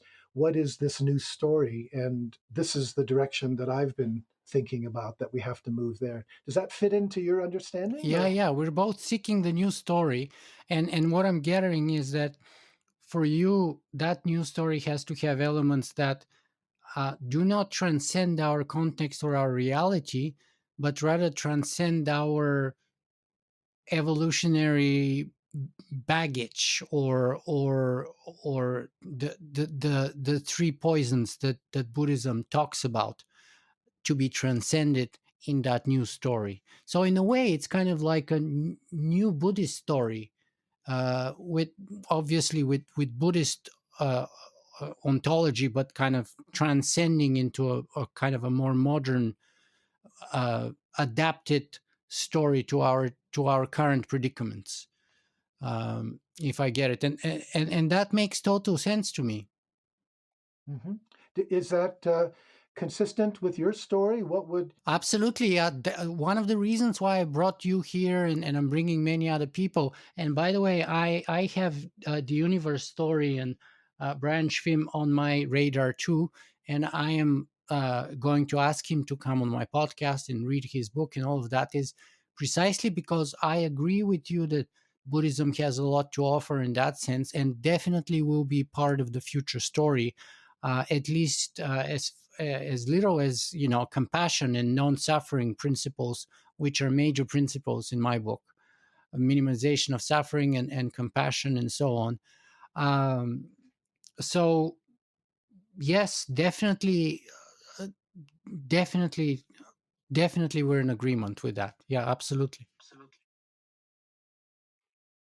So, David, we've been talking now for a couple of hours already, and we had some interruptions, some fire alarms happening, and so on. We covered a variety of topics and disciplines, from philosophy and theology to um, Buddhism, artificial intelligence, ecology, or climate change, and so on.